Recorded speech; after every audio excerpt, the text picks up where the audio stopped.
Aqui na TV O Seu, na Ponta dos Cascos de hoje, vai conversar com você sobre a evolução do tempo e da tecnologia do ferrajamento. E aí comigo tá o Edson Pagotto, nosso coordenador dos cursos aqui da Academia Mustre Não Ser. E nós queremos aproveitar também e mandar um abraço para um cara aí, né? Pro Emílio. Pro Emílio.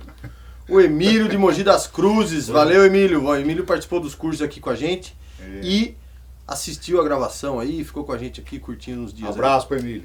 Muito bom. O assunto de hoje é o seguinte, cara.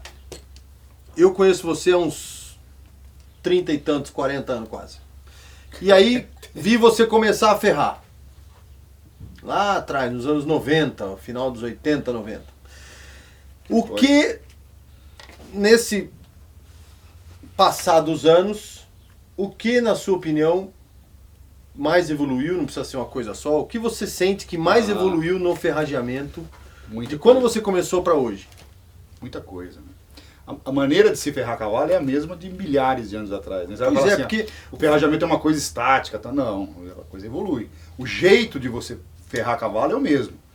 Pegar o pé do bicho ali, não inventaram nenhuma maquininha ainda que coloque ferradura em cavalo, ainda bem, né? O ferrageamento existe, você tem uma ideia de desde quando? Desde quando o homem começou a domesticar o cavalo. Pois é, nós estamos falando de 3.000 anos atrás. Muitos mil anos atrás. Tudo que o homem, tudo que a história da humanidade conta, né? Desde as conquistas do homem no mundo, o cavalo está envolvido. Qualquer filme que você pega aí de Idade Média para trás ainda disso aí, a própria invenção do estribo, né? A força motriz do mundo era animal, né? Animal. Então tá tudo. E desde essa época há essa preocupação com o casco, né? Nós, né, brasileiros, a América é um pedacinho pequeno dessa. Verdade. Você vai para a Europa, tudo aí, você tem N. Nós visitamos na Alemanha uma ferradoria de 1400 e não sei quanto. Certo? Então são épocas. Antes do Brasil ser descoberto. Descoberto, já tinha essa preocupação com o casco e tal. Então a maneira de se ferrar cavalo é a mesma desde essa época. Ok. Agora, a evolução tecnológica, equipamentos, estudos em cima de biomecânica principalmente, anatomia. Como é que você sabia que um cavalo tinha tanto de osso que tem dentro do casco naquela época?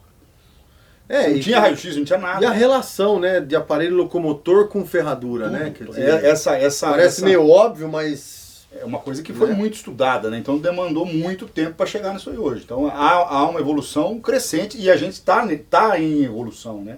Estamos ainda em evolução nessa área, como qualquer outra, né? Então, muita coisa que a gente fazia há 30 anos atrás, que é um grãozinho de areia dentro da história do ferrajamento, esse tempo, a gente não faz mais hoje, né? Então você tem muita evolução, você tem muita coisa que você pode fazer, técnicas de abordagem dos animais, o próprio esquema do horsemanship, que já existia naquela época, até mais do que hoje, mas não era tão divulgado. É verdade. É muito usado hoje na parte de ferrajamento. Eu costumo dizer nos cursos sempre de ferrajamento, que o curso de ferrajamento e o curso de horsemanship tem que andar junto. É verdade. A gente tem que ter essa conexão, porque senão você não consegue trabalhar com cavalo, né? Agora, claro que quando melhora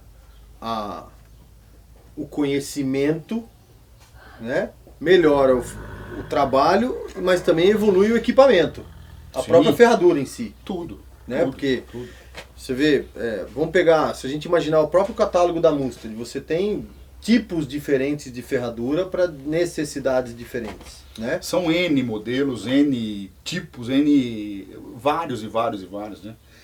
Coisas que a gente nem imaginava que a gente podia fazer, né, forjar.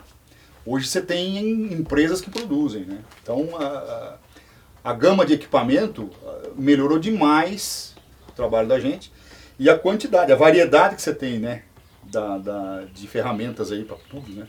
Outra coisa que eu acho interessante que é sobre o forjamento, né?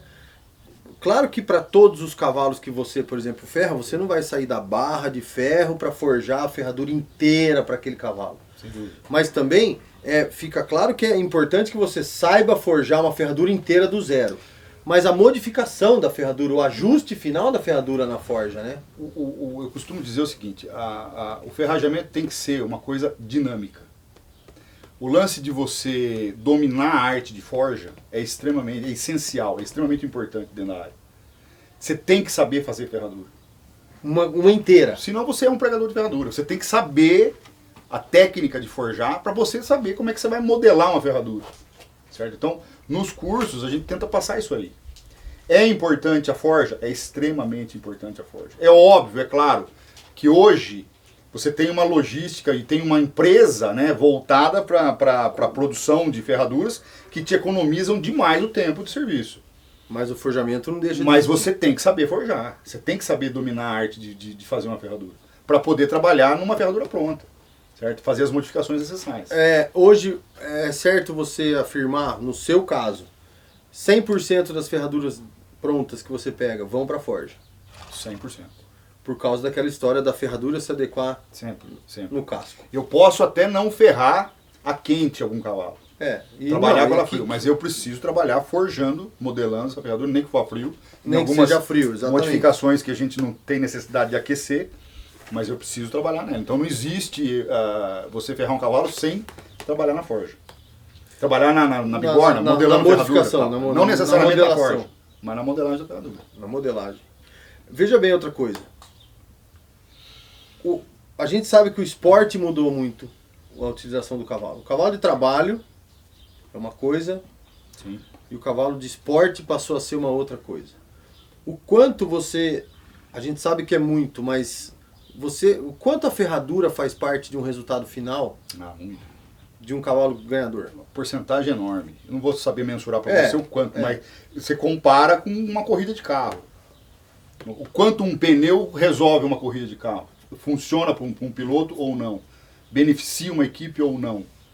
Você está ganhando a corrida, você está na última volta e o pneu está no último, tá ali e ele estoura. E claro que para isso é a mesma coisa. Só uma ferradura não vira, o cara tem que saber o que está fazendo. Lógico, quer dizer, é óbvio. Isso é uma coisa que eu tenho falado muito, cara. Porque o cara não ir atrás de conhecimento para ser um ferrador, é a mesma coisa de pregar um quadro na parede.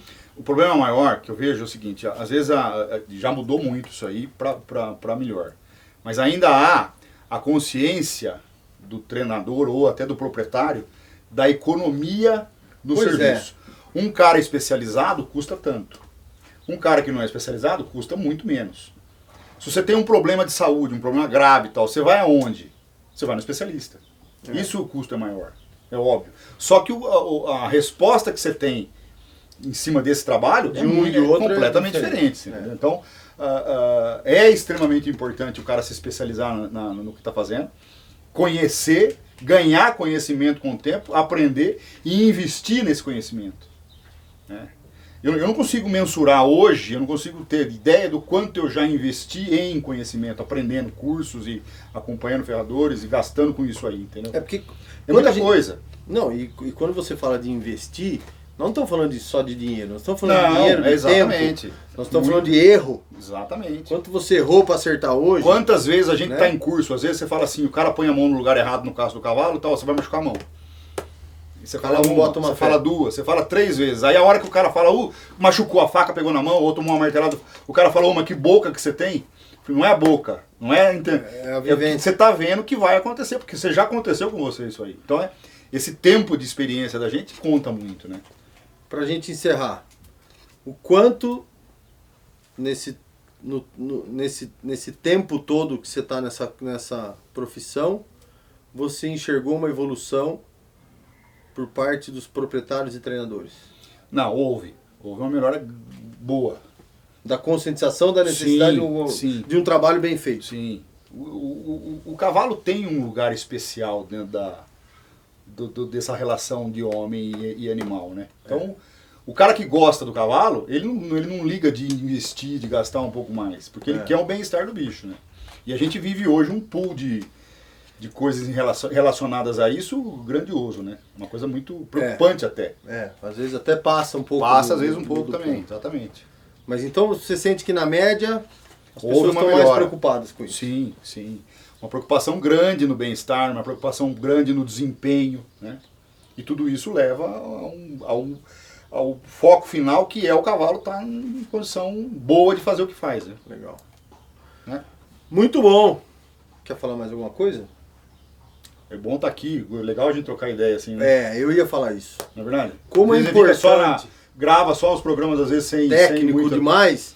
E mas como é importante os programas que a gente faz talvez de despertar um pensamento, né? Exatamente. Despertar uma ideia de se pensar sobre as coisas um pouco. Então, legal, bacana. Se você gostou, curte, compartilha, convida seus amigos para seguir a TVUC, seguir Na Ponta dos Cascos, seguir as redes sociais da Mustard, as redes sociais aqui da UC também. E vamos que vamos, porque esse ano tem TVUC Festival, dia 16 de maio, aqui na UC, ao vivo, todo mundo vindo para cá para ver demonstração, para ver os parceiros, para ver, né, um monte de coisa bacana que a gente está programando num dia, num sabadão muito legal de maio, tá bom? 16 de maio, TVUC Festival. Show. Tchau.